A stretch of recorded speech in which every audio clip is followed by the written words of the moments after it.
Bom dia, igreja! A paz do Senhor! Leitura bíblica de hoje para darmos continuidade no nosso terceiro episódio da nossa série de devocionais sobre o Sermão do Monte. Hoje, no nosso terceiro episódio, nós vamos falar sobre a devoção secreta, sinceridade diante de Deus. A conexão. Se o coração importa mais do que as aparências, como foi dito ontem, no dia 2, a nossa vida devocional precisa ser vivida para a audiência de um único Deus e não para aplausos humanos. Os homens estão de olho para ver se somos de fato religiosos, crentes, para esperando somente um deslize nosso para falar: aí, ó, tá vendo? Não é crente. Mas Deus quer ver a nossa devoção no secreto. Quando Jesus ora, entre para dentro do seu quarto, feche a sua porta. É para orar em secreto. Porque quando a gente ora em secreto, é só a gente e o nosso Deus. E mais ninguém. E aí, ele entra no centro do palco da nossa vida. Vamos continuar com o capítulo 6 de Mateus, que ele desloca o foco da retidão moral para a motivação da nossa devoção espiritual. Se no capítulo anterior, Jesus confrontou as ações externas, aqui ele examina o tribunal secreto do coração, contrastando a hipocrisia teatral com a intimidade sincera diante do Pai. Nesse estudo, nós vamos abordar dentro do nosso íntimo. Vamos começar com nossos versículos chaves para assim iniciarmos mais um dia para a glória do nosso Senhor Jesus. Mateus, nós vamos começar com o Evangelho de Mateus. Para mim é um dos evangelhos mais ricos que tem. Dois, porque tem outros que são mais. Mas esse é o próprio Jesus nos ensinando a como viver, a como ser, a como orar. Mateus capítulo 6, versículo 1. Tenham cuidado de não praticar as suas obras de justiça diante dos homens, para serem vistos por eles. Se fizerem isso, vocês não terão nenhuma recompensa do Pai Celestial. Jesus ele abre o capítulo com um aviso solene. Tenham cuidado. Prosechet, no grego, significa estar em guarda ou um alerta constante. O termo para obras de justiça refere-se aqui aos deveres religiosos práticos, esmola, oração, jejum. A expressão para serem vistos utiliza o verbo teatenai, da mesma raiz de onde deriva a palavra teatro. Jesus está condenando a religiosidade performática, onde o indivíduo usa as coisas de Deus como um palco para o aplauso humano. Quem busca a glória dos homens cancela sua própria recompensa com o Pai. E isso nos faz enxergar que não é o que eu faço ou o que eu deixo de fazer que vai fazer com que sejamos salvos. Isso nos faz levar a esse entendimento, porque é pela graça que nós somos salvos e não por nossas obras. Porque a gente acha que mostrando que somos bonzinhos, dando esmola, ajudando pessoas, ajudando e sendo cordial com as pessoas, a gente acha muitas das vezes que vamos porque vamos merecer o céu ou vamos merecer o favor de Deus. Mas isso é uma obrigação do ser humano, um ajudar o outro. Estamos aqui para isso. Mas a gente não precisa sair por aí com trombetas especiais dizendo: Tutu, eu sou bom.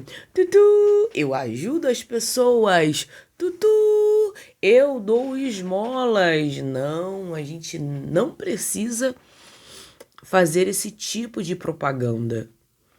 Quem deve ser glorificado é Deus. Nosso papel aqui é receber as ordens de Deus, as ordens como mandamento, que estão reveladas nas Escrituras, receber as ordens e cumpri-las. Esse é o nosso papel. Ontem, vendo um vídeo, e foi falado o seguinte termo, que o cidadão do céu, ele tem um biotipo, ele tem uma característica. E qual é a característica de quem é do céu, de quem é do reino, de quem vai para o céu? Essa característica, ela não é dela, é do Senhor Jesus. E aí, é uma característica só dos salvos. A característica dos salvos é a obediência.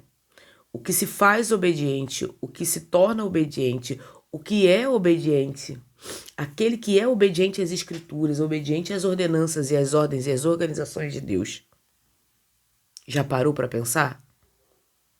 Ontem foi falado sobre identidade. E hoje trago essa informação de forma mais literal. O verdadeiro servo, o verdadeiro discípulo, o verdadeiro cidadão do céu, ele é obediente. Você vai ver uma pessoa do reino, uma pessoa salva, obediente. Se a pessoa não é obediente às Escrituras, ela não é um cidadão do céu. Ela não é uma pessoa que possa ser salva. A pessoa salva, ela é obediente. Ela entende o que as Escrituras querem dizer e exercita, executa. Nós somos executadores. Examine o que motiva suas boas ações ou suas postagens. Aquilo que você publica nas redes.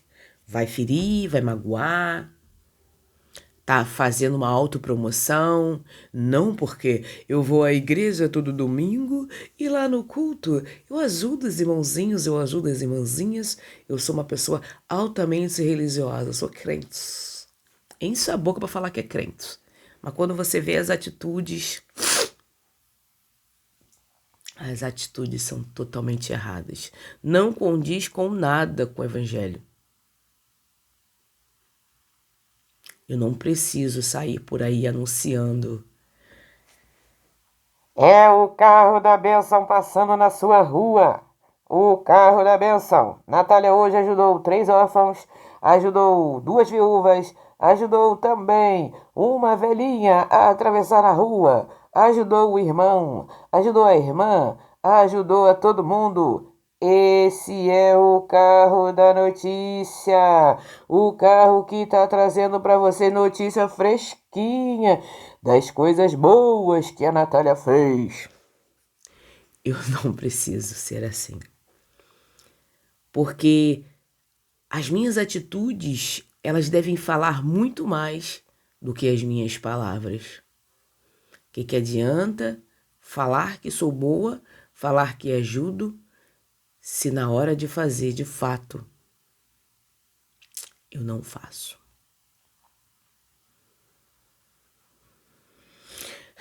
O desejo de ser elogiado, reconhecido ou validado pelos outros, no trabalho, na igreja, na família, pode transformar uma atitude nobre em vaidade espiritual. Busque a discrição, faça o bem, porque é correto a se fazer, mantendo os olhos focados na aprovação de quem tem que aprovar. Deus e mais ninguém. Ninguém precisa aprovar seus atos, ninguém precisa aprovar seus pensamentos, ninguém precisa aprovar suas atitudes. Quem tem que provar e aprovar é o próprio Deus. Mateus 6, versículo 3 e 4. Mas quando você der esmolas, que a sua mão esquerda não saiba o que está fazendo a direita, de forma que a sua esmola fique em segredo. E seu pai, que vê em segredo, o recompensará. Jesus usa uma hipérbole, um exagero intencional para fixar o ensino, para nos mostrar o que ele queria dizer. Ou seja, não faça com que a sua mão esquerda saiba o que a mão direita está fazendo. Ou seja, a esmola que você dá com a mão direita, a mão esquerda não precisa saber, o que você fez.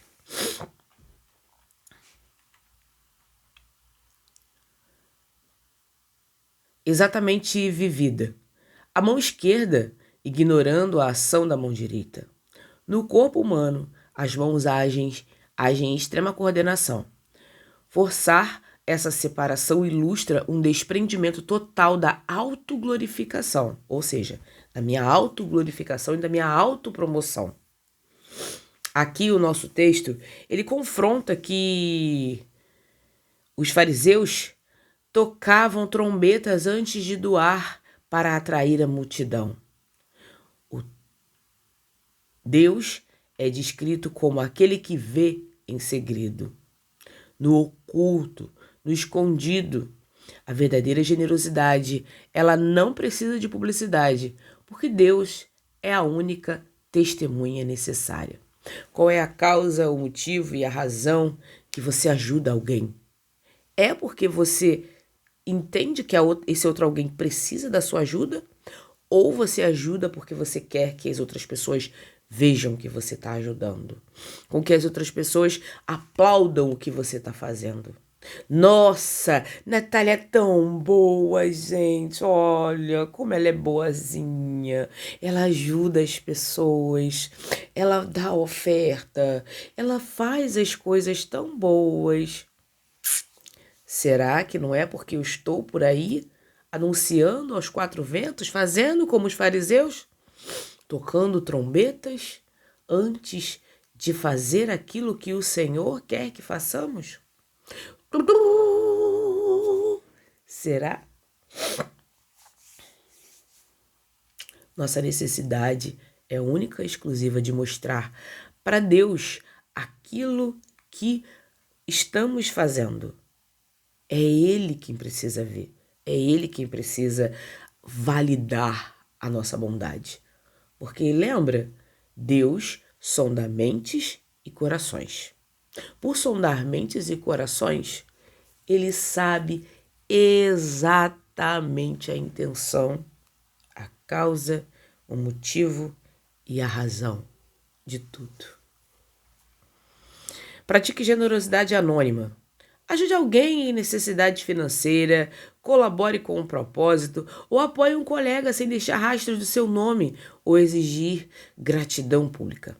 Quando você abre mão do crédito humano pela sua bondade, exercita a fé pura de que o Senhor cuida do seu galardão. Uma vez um irmão disse para mim que quando você ajuda alguém, você não tem uma dívida com esse alguém, ou esse alguém não tem uma dívida com você. Você tem um crédito com Deus. Eu espero juntar créditos com Ele, porque eu tô tão em falta. Eu sou muito pecadora. Então, por ser pecadora, eu preciso, não que eu junte créditos com Deus para Ele passar a mão na minha cabeça pelos meus pecados, mas porque eu preciso me consertar e eu preciso da ajuda dEle. Eu preciso do socorro e do favor dEle. Não que eu faça esperando que Ele vá me ajudar, mas eu faço com o intuito de que Ele é bom e Ele vai me ajudar e ajudar a outra pessoa também. Não porque eu sou boa, eu não sou boa. Já disse e volto a dizer. Se você for esperar bondade de mim, é complicado. A velha criatura ainda habita dentro de mim, então eu tenho que mortificar ela todos os dias. Mas todos os dias mesmo. Colabore com um projeto ou apoie um colega sem deixar rastro do seu nome e exigir gratidão pública. Quando você abre a mão do crédito humano, sua bondade, exercita a fé pura que o Senhor cuida do seu galardão. Mateus capítulo 6, versículo 6. Mas quando você orar, vá para o seu quarto, feche a porta e ore ao seu pai que está em segredo. Então o seu pai que vem em segredo o recompensará.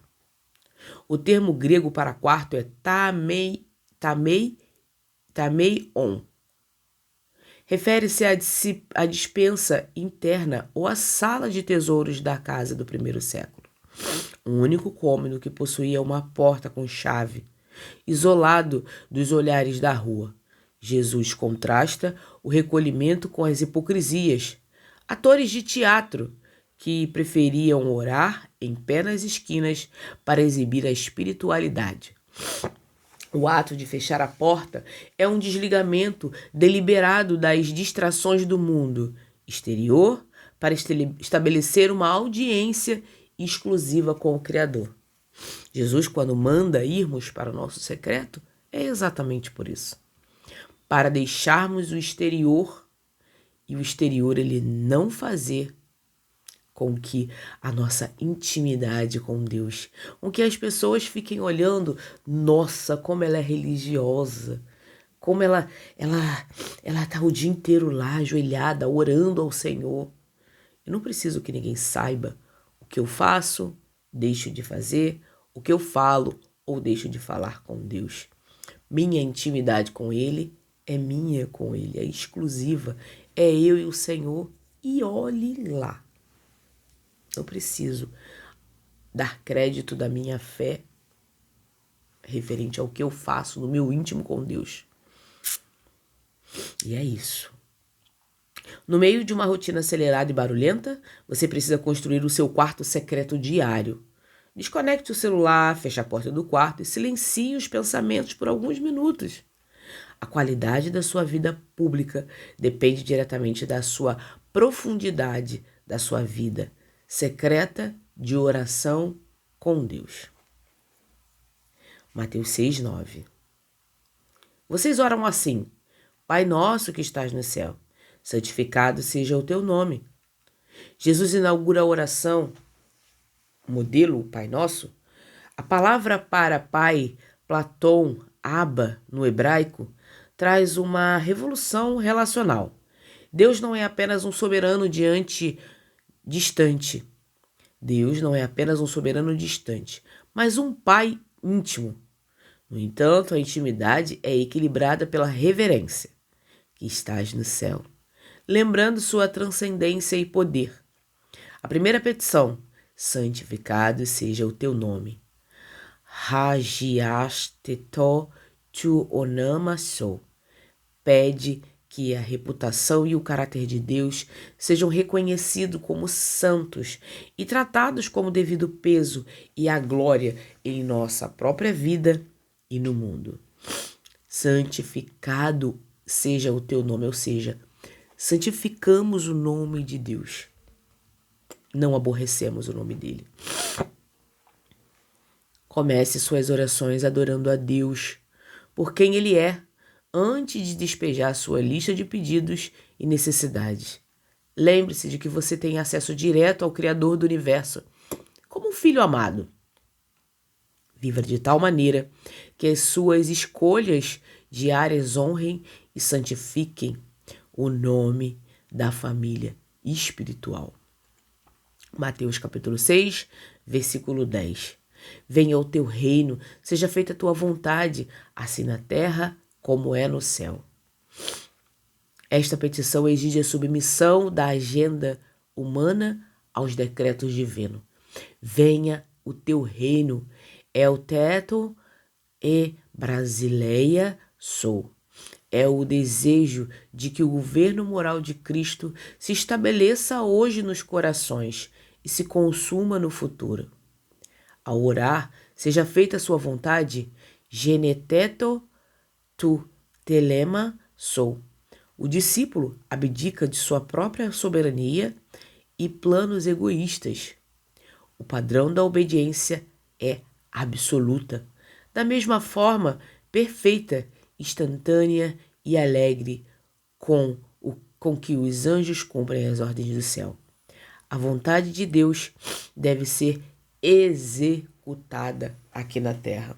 Por isso que iniciei o capítulo falando sobre como é o cidadão do céu. O cidadão do céu, ele é obediente. Ele é obediente e ele transcende a nossa vontade. ele transcende a nossa vontade humana, vamos dizer assim, né? Que quando dizemos, venha o teu reino, seja feita a tua vontade, nós estamos sendo obedientes à vontade do rei, à vontade do mestre, à vontade de Deus.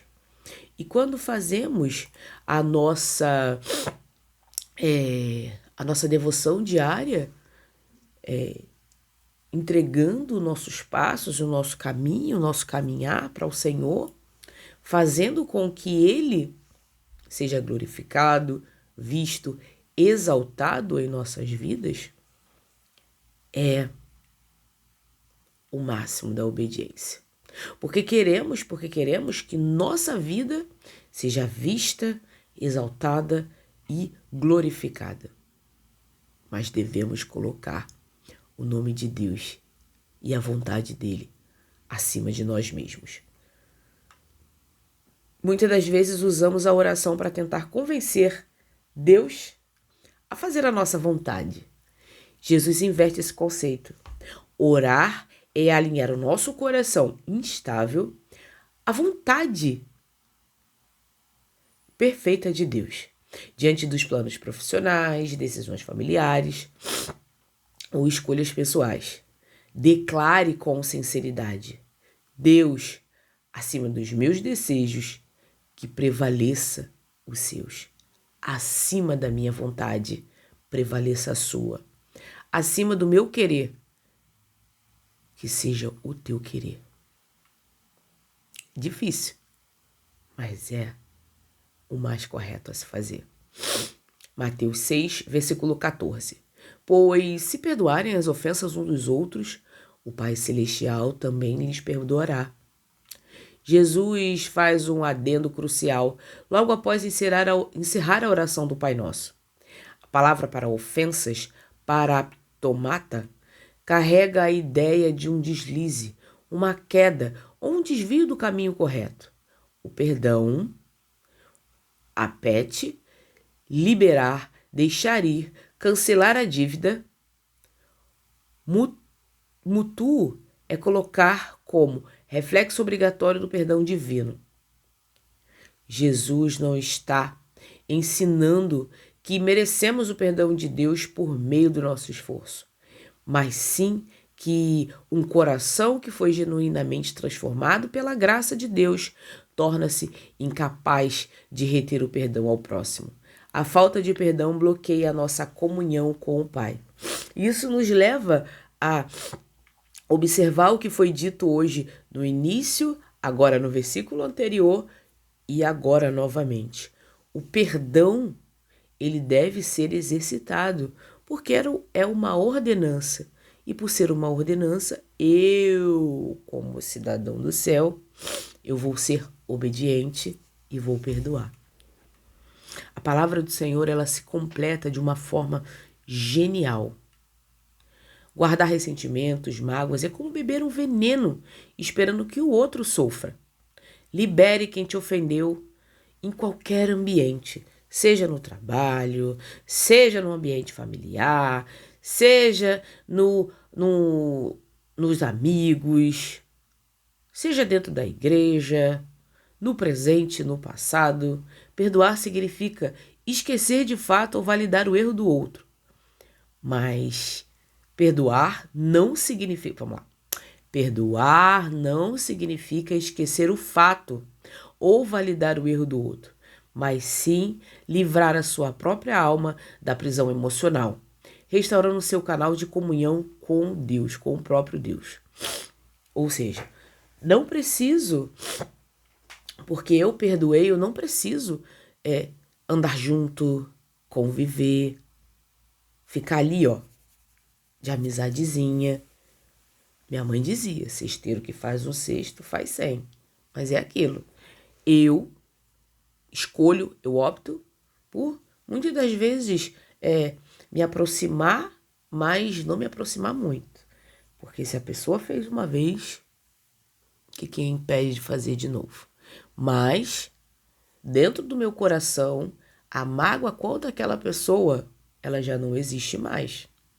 Ela não pode ficar aqui me remoendo. Todas as vezes que eu lembro daquela pessoa, eu sinto uma coisa ruim. Todas as vezes que eu lembro daquilo que ela fez, eu sinto algo ruim. Porque isso só me corrói. É aquilo. Abandona esse pensamento, abandona esse sentimento e segue a sua vida. E deixa que o Senhor cuide das pessoas. E é isso. Mas não quer dizer que você precisa conviver, que você precisa andar junto. Não quer dizer isso. Perdoar não é esquecer o que foi feito. Isso aí é amnésia. Perdoar é aquilo que a pessoa te fez já não causar mais dor. Mas você não precisa também ficar coladinho, né? O capítulo 6 de Mateus pode ser perfeitamente dividido em duas grandes áreas de cuidado com a vida interior. A autenticidade devocional, versículo 1 ao 18. Jesus trata das disciplinas espirituais, da esmola, da oração, onde ensina o Pai Nosso, e do jejum. O fio condutor dessa primeira metade é a busca pelo secreto. O erro dos religiosos na época era fazer a coisa certa com a motivação errada. Buscar aplausos humanos. A confiança e a provedoria. Versículos 19 ao 34. Jesus muda o foco para a nossa relação com os bens materiais. Ele adverte contra o acúmulo de tesouros na terra, condena a divisão do coração entre Deus e o dinheiro, que é Mamon, e entrega uma das mais belas ministrações contra a ansiedade. Portanto, para as aves do céu e os lírios do campo, para provar que a nossa sobrevivência está garantida se buscarmos em primeiro lugar o reino de Deus e a sua justiça. Ao conectarmos esses versículos, compreendemos a teologia da vida oculta. Jesus constrói uma linha clara de defesa contra a hipocrisia e superficialidade que cercam a experiência religiosa humana. O capítulo nos direciona a proteger nossas motivações da aprovação pública, capítulo 6, versículo 1, guardando a nossa generosidade sob o manto da discrição, 6, versículo 3 e 4, ele nos convoca a trancar a porta do quarto para restabelecer intimidade real com o Pai, capítulo 6, versículo 6, ensinando que a verdadeira espiritualidade começa adorando a santidade de Deus, capítulo 6, versículo 9, e dobrando nossa vontade diante da soberania do seu reino, capítulo 6, versículo 10. Por fim, Jesus nos lembra que essa conexão vertical com o céu é validada horizontalmente na terra. A nossa capacidade de liberar perdão a quem nos agride é o termômetro do nosso entendimento sobre a graça que recebemos. Capítulo 6, versículo 14. Resumindo, a mensagem central é clara. Deus não está impressionado com grandes espetáculos externos. Ele procura filhos que o adorem na beleza do secreto e na obediência. Jesus encerra o bloco da oração nos lembrando de que o perdão vertical de Deus para nós está intimamente ligado no perdão horizontal de nós para os outros. Amém? Vamos orar? Pai e amado e querido Deus, graças te damos por mais um dia que se chama hoje, meu Pai. Muito obrigada, Senhor, pelo teu amor, pela tua misericórdia, por tudo que o Senhor representa em nossas vidas. Tome-nos em tuas mãos, dirija a nossa vida, perdoe nossos pecados, Pai. Assim como devemos perdoar aos pecados dos outros que cometem contra nós. Pai, perdoe nossas falhas, nossos erros, dirija a nossa vida, nos instrua na tua verdade e sejamos capazes, Pai, de entender a sua soberania, a sua vontade e a sua misericórdia. Muito obrigada, Pai. Hoje eu oro e já te agradeço. Em nome de Jesus. Amém.